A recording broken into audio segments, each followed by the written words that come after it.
Towards the end of 2016, PM reported on a long-running dispute in Sheffield about trees being chopped down by the council. That morning, police and contractors had turned up to clear cars from a residential street so the trees could be removed. 3 people trying to stop them were arrested, including Jenny Hockey. The charges against her were later dropped. This morning I was fast asleep, woken up to hammering on the door. Police and arborists up the trees and all over the road. Lights flashing, chainsaws, you name it. I mean, it was unbelievable. What do the trees mean to you? Why are they so important? It's an iconic road. These are mature lime trees. They're large canopied trees that have enormous benefits. It should be said not everyone feels that way, as we heard on PM the following spring.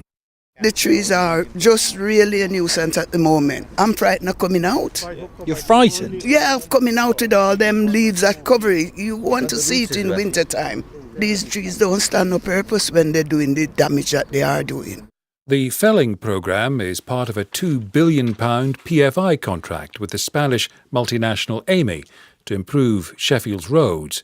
The protests continue, but tonight PM has learned there'll be a pause in the felling over Easter. Amy told us it was willing to negotiate, but any changes would have financial or practical implications. With the latest, Dino Sofos.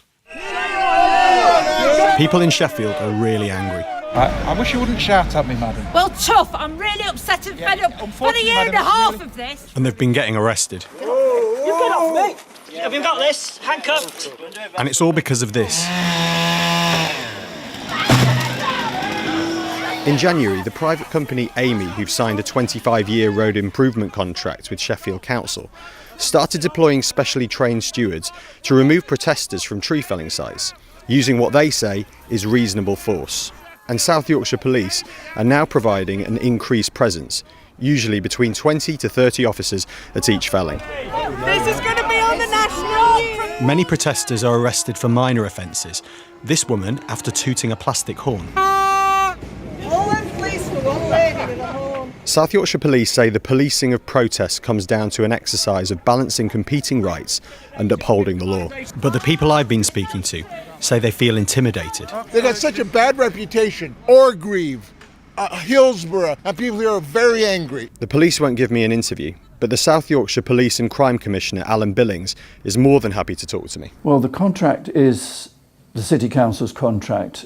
And I would want to say to the leader of the council, we can't really carry on like this because of the sheer amount of police resource that's having to be used every time there's a tree to be brought down. I've been trying to speak to the leader of the council, Julie Dorr, but she won't respond to my interview requests. So I try and catch a word with her. Hi, BBC News, can we have a word, please? Sorry, I am far too But Julie, the people of Sheffield are concerned why there's police on the streets. Oh, that's the police? No, they're saying it's your contract. Julie, can we talk to you? A tree felling has just begun in the leafy suburb of Nether Edge. A woman comes out to see what's going on. They're hazards. She says this tree is a hazard and wants it gone. Right, so you want them to come down? Yeah. The council also say the majority of Sheffield residents want the work to go ahead and that a national survey shows people are now more satisfied with the state of the roads. I've come to a felling in the Crooks area of Sheffield where I bump into Paul Brook from Sheffield Tree Action Group. Sheffield's unusual in it has so many street trees, 36,000. They have a maintenance cost to them. They require looking after, they require maintaining. It takes no maintenance to look after a 3-metre sapling, but it takes maintenance cost to look after a mature tree. This is about keeping the maintenance cost down. Sheffield Council are clear that this isn't about cutting costs and say that replacing a tree is more expensive. They've also maintained that there isn't a target for the amount of trees that will be cut down, but campaigners aren't convinced. They've been putting in freedom of information requests to reveal parts of this commercially sensitive contract. And then there's a breakthrough. Sheffield Council has been forced to reveal more details about its controversial tree felling programme. It turns out the contract says 17,500, almost half of the city's street trees, will be replaced.